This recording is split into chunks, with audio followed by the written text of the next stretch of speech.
साथियों, आज प्रस्तुत है मेरा नवीनतम व्यंग मिस्टर नेगेटिव। आपने देखा होगा जैसे लोग कुछ भी हो जाए पॉजिटिव बने रहते हैं, ठीक उसी तरह इसके उलट भी लोग होते हैं। उनकी संख्या कहीं अधिक है और आप भी बहुतों को जानते होंगे जिनमें कूट कूट कर भयंकर रूप से नेगेटिविटी भरी होती है। वो भयंकर रूप से नेगेटिव होते हैं। उन्हें हरदम लगता रहता है बस अब पृथ्वी का अंत होने ही वाला है। मेरे कॉलेज में एक सहपाठी था। जब टीचर ने सबसे पूछा कि भाई क्या बनना चाहते हो, कौन क्या बनेगा, तो मैंने कहा टीचर, मैं टीचर बनना चाहता हूँ। पीरियड के बाद ये लड़का मेरे पास आया और बोला टीचर की नौकरी बेकार है, एकदम फिजूल है। मुझे ताज्जुब हुआ वो ऐसा क्यों कह रहा है। जब मैंने पूछा तो बोला ये भी क्या ज़िंदगी है, टीचर सारी उम्र खड़िया चौक से खेलता रहता है। उसका ये संवाद मुझे आज भी हूबहू याद है। 50 साल बाद पता चला कि वो एक एडवोकेट है। मुझे पक्का यकीन है अगर किसी ने वकील बनने की कहा होता तो उसने अपने पूरे जोर शोर से उसको निरुत्साहित करना था। ऐसे लोग के दिमाग में ना नेगेटिविटी के कीटाणु हर वक्त तैरते रहते हैं। घर की वाइट वॉशिंग ना कराने के भी वो 10 कारण बता सकते हैं। इसी तरह जब रिश्ते की बात चले तो कैसे रिश्ता तोड़वाना है ये भली भांति जानते हैं। मसलन वो कह सकते हैं कि लड़की इतनी दूर नौकरी से कैसे आया जाया करेगी। आप कहें कैब से तो वो कहेंगे अरे रात बेरात बहुत दिक्कत होती है, ये कैब ड्राइवर आजकल सब क्रिमिनल हैं। आप कहें आपसे आप ले आया करेंगे तो कहना है कि भाई ये प्रैक्टिकल नहीं है, आप ये कब तक करते रहेंगे और कब तक ये सब चलता रहेगा, ये ज़्यादा नहीं चलता है।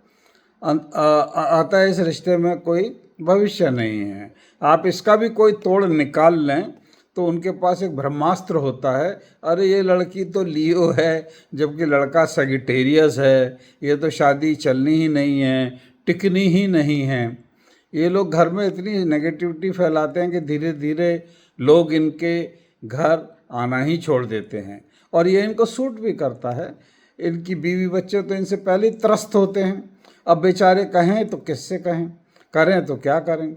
हमारे एक चचा जिन्होंने अपने बच्चे का एडमिशन बहुत अच्छे मार्क्स के बावजूद घर के सबसे नज़दीक के थके हुए कॉलेज में कराया, तो और वो जो कि सड़क के पार ही था, मतलब सड़क पार करके ही उनके घर से, तो उससे भी वो उसे छोड़ने जाते थे और अगर शाम को वो आने में ज़रा सा भी लेट हो जाता था तो वे सड़क के इस पार खड़े होकर उसका इंतज़ार करते थे।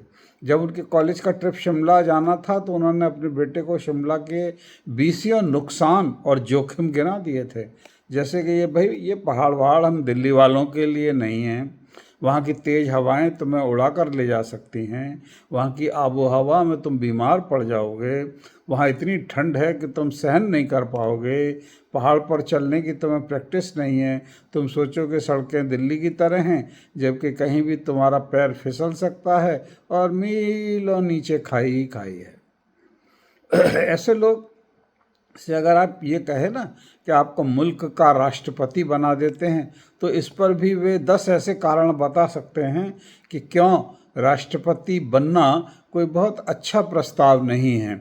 मसलन वो कह सकते हैं दिल्ली का मौसम बेकार है, ट्रैफिक बहुत है, पोल्यूशन बहुत है, आप हरदम सिक्योरिटी गार्ड से घिरे रहेंगे, आप चाहकर भी करोल बाग जाकर गोलगप्पे नहीं खा सकते। सोचो ये भी कोई नौकरी हुई कि इंसान अपने मन का खा भी ना सके। राष्ट्रपति भवन बहुत बड़ा है, ऐसी जगह भूतों का वास रहता है, भूत ना भी हों तो आपको वैसे ही इतने बड़े भवन में डर सा लगता रहेगा। ये भी क्या नौकरी है, हरदम डर के साये में जियो, रात को चुड़ैल और भूतों का आतंक, दिन में इतने पुलिस वाले आपके आगे पीछे घूमेंगे, पता नहीं कब किससे भूलवश गोली चल जाए। आजकल अभिनेताओं के घर में अपने आप पिस्टल से गोली चल जाती है और उनके पाँव में गोली लग जाती है। आज अभिनेता के लगी है, कल नेता भी हो सकता है। Thank you.